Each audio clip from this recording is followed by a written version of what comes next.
the Varanasi court managed to retain the commissioner of the survey committee, but when a lot of the survey findings were leaked, it appears that the Varanasi court has also not taken this too well, quickly suspended the survey committee commissioner to say that this can't happen. The survey findings will have to be confidential and it has to be submitted to court. It cannot be leaked to the media. But of course, we know that this survey report, as now much of the information is with us, is right here in my hand, a 12-page report that's been submitted in court here that very clearly speaks of extensive symbolism within that mosque premises, at the basement area particularly, at the back of the walls. So the survey that was conducted on the 6th and 7th of May that was submitted by the former commissioner, in his two-page report here we see that he's mentioned about getting the symbols and relics of Hindu religion. He clearly says, Mishra's report here clearly says that idol of Shringar Gauri has been found during the videography. And not only Shringar Gauri, but also the remains of several other ancient Hindu temples have also been recovered from the mosque site, is what the former commissioner has mentioned in his report. Now, the ancient lamp is also there in that report, as he's mentioned very clearly that an ancient lamp has been found that was used to perform puja there, indicating that there was a temple before that mosque. Now, the videography, photography at that disputed site was done on 6th and 7th of May. The Varanasi court then eventually removed that commissioner from the three-member survey. The commissioner was heading it. He was removed for allegedly displaying irresponsible behavior towards the discharge of his duties because he is supposed to have leaked some of that information out. But this comes after we understand that the same commissioner deployed a personal camera person who had taken all that information and leaked it to people out there who are waiting to find out on what exactly is in this survey. So, like I said, it did come with a fair share of trouble. The survey went on, but nonetheless, not without its fair share of controversy, and with the Varanasi court eventually ousting the survey committee commissioner. Now, despite that, this survey seems to be quite well structured and gives out in-depth analysis and detail on exactly what was found inside. If you can tell me, Gaurav, a few of those symbols there, on what it really means and how much emotional value and sentiments it has attached to the Hindus at large. Some of those symbols, including the shivling, which is of the main focus.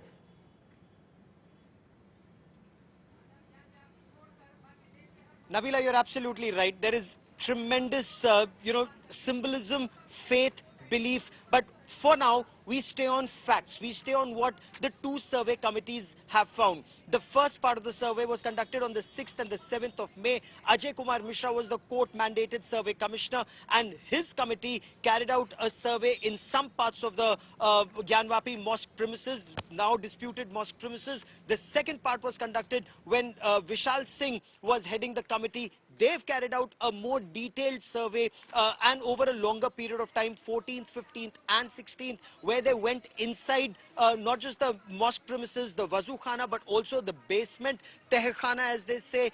Some parts of it were locked. Those locks were broken, some locks were open. Some parts, and this is where it becomes extremely interesting, Nabila, and this is where it will remain a bone of contention and a subsequent course of action, because some parts have actually been walled up. The report says, if I may, पुरातन हिंदी भाषा में कुछ खुदा हुआ था और कुछ नए पिलर बनाए गए थे ईंटों से. एक जगह भगवान की तस्वीर मिली, नई ईंटें बेतरतीबी से कहीं पड़ी हुई थी.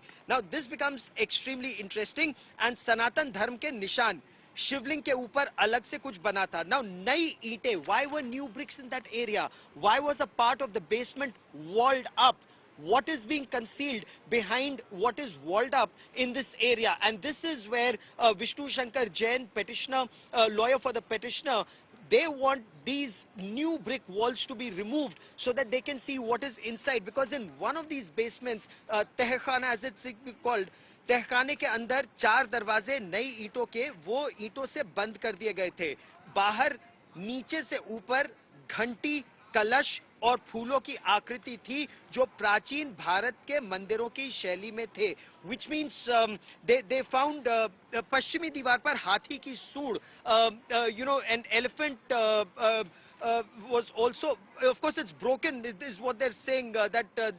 Some of what has been found is broken, including this elephant, and they're saying that there is some things that are engraved there, including in Hindi language, ancient Hindi language, that they cannot decipher at this stage.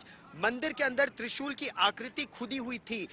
Inside the mosque, a trishul was engraved, and you know, it's for anyone to guess why would a trishul be engraved inside a mosque. Right. And some of it swastik ke nishan the. Now swasti or swastik is a very auspicious Hindu symbol.